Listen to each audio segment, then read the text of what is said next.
Today, I'll look at the song known as the Deamon Lover, or the House Carpenter's Wife. I'll look at the publishing history, sing samples of the song, and end on a complete performance of the song. Well met, cries an old true love.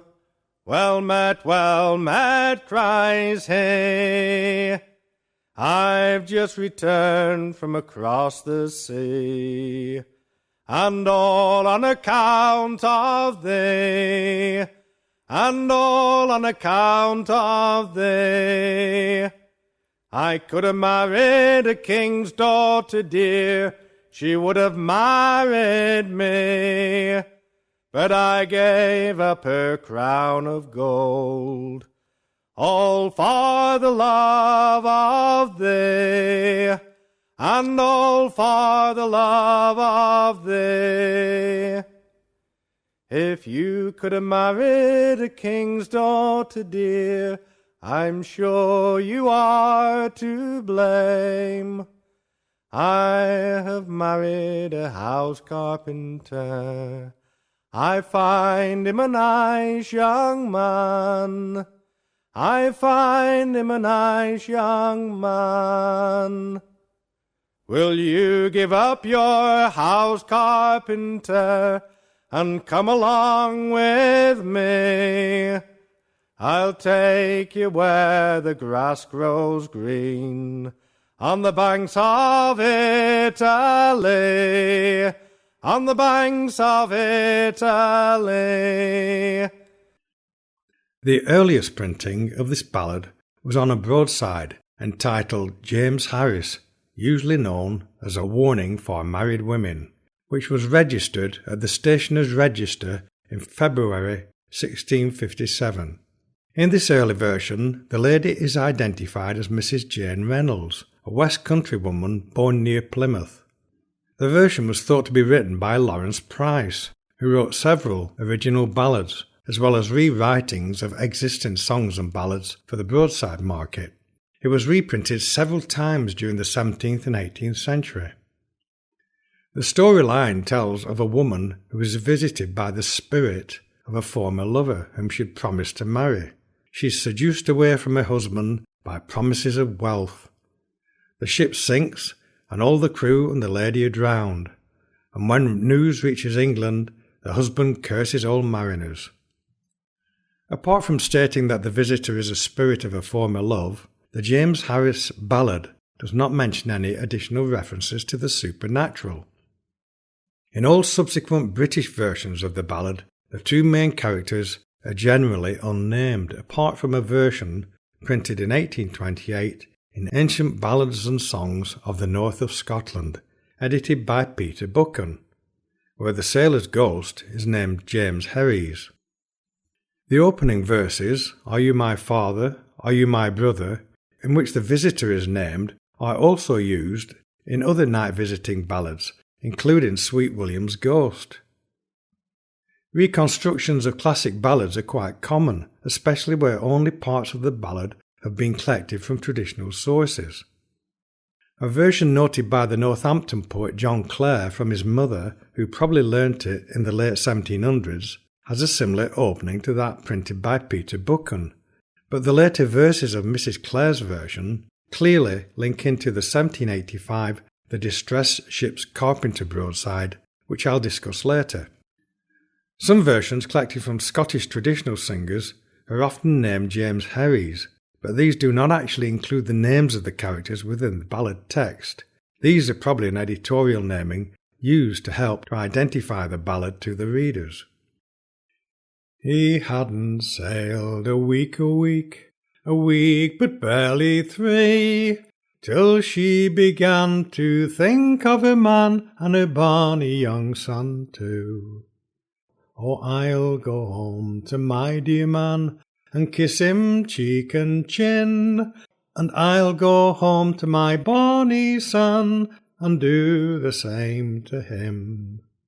Oh, hold your tongue, my dear, he said, let your folly be, and I'll let you see the bonny lilies growing on the bottom of the sea. They hadn't sailed a week, a week but barely 3, when dark and rainy grew the day and raging grew the sea. He turned his bonny ship round about, with the topmast to the wind, and all her 7 sails did sink, and was never seen again. The tune and words are from Alexander and Elizabeth Robb of Newdeer in Aberdeenshire, which was collected both by Gavin Gregg and later by James Madison Carpenter. The first printed version, noted from a traditional source, was printed in 1812 in Walter Scott's Minstrelsy of the Scottish Borders. In this version, the lady spies his cloven feet. He grows in height and strikes the topmast with his hand, and the foremast with his knee, and breaks the gallant ship in 2, and sank her in the sea. This version was taken down by William Laidlaw from Walter Grieve. It had 4 added verses, possibly written by William Laidlaw. Sadly, no tune was recorded for this text. The supernatural references in the early noted ballads are often vague and probably relate to versions that had their origins prior to the 18th century.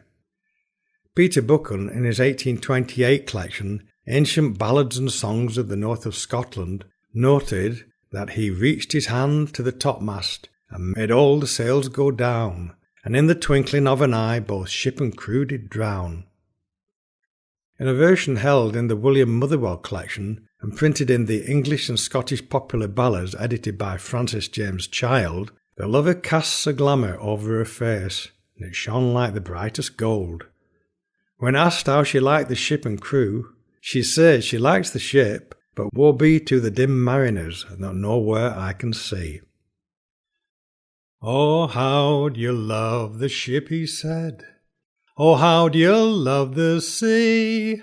Oh, how do you love the bold mariners that wait upon thee and me? Oh, I do love the ship, she said. Oh, I do love the sea, but woe be to the dim mariners that nowhere can I see. They had not sailed a mile away, never a mile but 1, when she began to weep and mourn and to think of her little son. Oh, hold your tongue, my dear, he said, and let your weeping be, for I'll soon show you how the lilies grow on the banks of Italy. They had not sailed a mile away, never a mile but 2, till she espied his cloven foot from his grey robes sticking through. They had not sailed a mile away, never a mile but 3, when dark, dark grew his eerie looks, and raging grew the sea.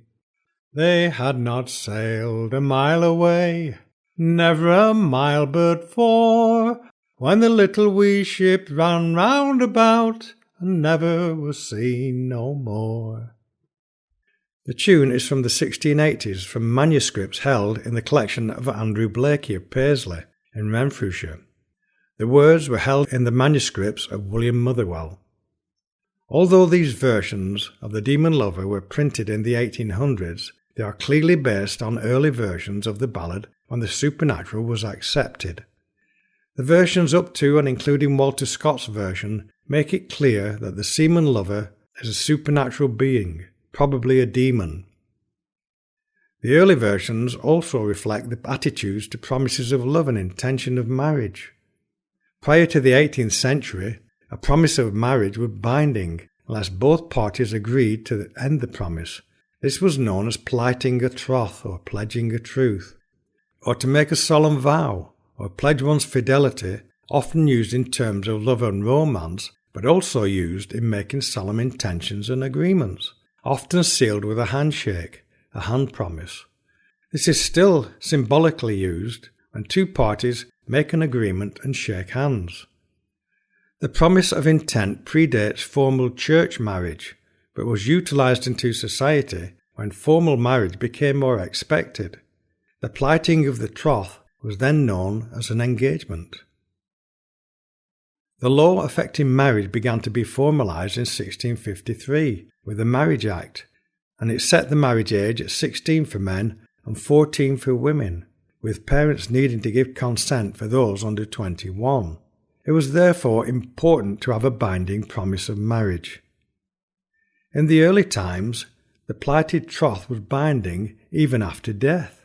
Hence we have ballads such as Sweet William's Ghost, where the ghost calls on his previously intended marriage partner, begging her to return their plighted troth so as to enable her to move on, and for him to rest within his grave. There are elements of this in the early versions of the Deamon Lover. Early attitudes to marriage began to change in the mid-18th century. Young people began to move away from traditional family units. The Industrial Revolution created the growth of towns, which attracted young people with promises of better pay and greater freedom.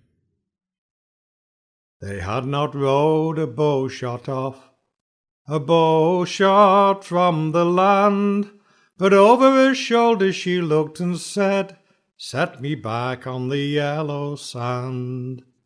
For I have a child in my little chamber, and I think I hear him loudly cry, I would not my babe should wake, and his mother should not be standing by." The captain he smiled and he stroked his arms. He said, "This may not, lady, be.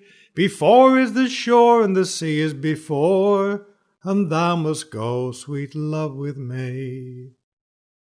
She had not been long upon the sea, not long upon the deep, before she was wringing her hands, and loudly did wail and loudly weep. "Oh, why do you wail and wherefore weep? And wring your hands," said he. "Do you weep for the gold that is in the hold, or do you weep for my fee?" "I do not weep for your gold," she said, "nor yet do I weep for your fee, but by the masthead is my baby dead. I weep for my dead baby." This version comes from the manuscripts held by Sabine Baring Gould. It was collected in December 1899 from Joseph Padden of Holcombe Burnell in Devon. The ballad text changed in line with the social changes that happened in Europe when the arts and literature adopted a more domestic view. This change started in the mid-1600s and had a more widespread acceptance by the early 1700s. The later versions, collected from oral sources, had lost the old supernatural element, and a Christian morality was expressed. When sailing, they see the hills of heaven and hell, and the ship sinks as a punishment for abandoning her husband and child. A shorter broadside version of the ballad was created under the title of The Distressed Ship's Carpenter. It was a new working of the ballad, probably based on the oral ballad in circulation. The wording is stronger, more natural than the James Herries text, and matches the versions later taken down from traditional singers. This version was reprinted in 1785 in the Rambler's Garland. This broadside seems to be the main source of the versions of The House Carpenter's Wife, collected from later traditional singers in Britain and North America. The ballad had clearly been widespread in Britain, but was already fading from the repertoires of British traditional singers by the 1800s. The American versions of the ballad follow The Distressed Ship's Carpenter, and often name the sailor as James Harris, showing the influence of the broadside distribution. The ballad is very popular and widespread amongst the American traditional singers, with some excellent tunes. It's usually named as The House Carpenter's Wife. I will end this podcast with a tune collected from Marina Russell of Upwey in Dorset in February 1907 by Henry Hammond. Mrs. Russell only had 3 verses, and these match the verses in The Distressed Ship's Carpenter broadside.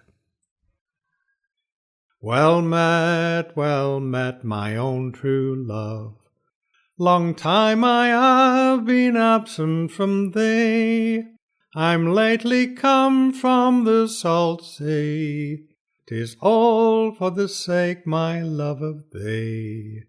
I might have had a king's daughter, she would have married me, but I forsook those crowns of gold, 'tis all for the sake, my love, of thee. If you might have had a king's daughter, I think you are much to blame. I would not for £500 my husband should know the same. For my husband is a carpenter, a young ship's carpenter is he, and by him I have a little son, or else, love, I go along with thee. If I should leave my husband dear, my little son also, what have you to maintain me with, if along with you I should go? I have 3 ships all on the sea, one has brought me safe to land, and 24 mariners on board. You shall have music at your command. A pair of slippers you shall have, they shall be made of the beaten gold, and be lined with a velvet so soft to keep thy feet from the cold. And the ship wherein my love shall sail, it shall be made of the finest beaten gold. I've 24 mariners on board, it is a beauty for to behold. They hadn't been long on the sea before she began to weep. The tears flowed down her rosy cheeks, and she walked about the ship.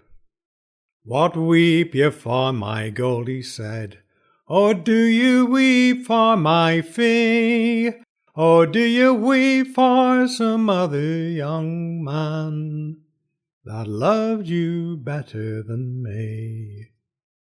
I weep not for your gold, she said, neither weep I for your fee, but I do weep for my little son, who should have come along with me. She had not been upon the sea, passing days 3 or 4, but the mariners and she were drowned, and never were heard of more. When the tidings to old England came, the ship's carpenter's wife was drowned. He wrung his hands and he tore his hair, and most grievously did mourn. O cursed be those mariners, for they do lead a wretched life. They've ruined a young ship's carpenter by deluding away his wife.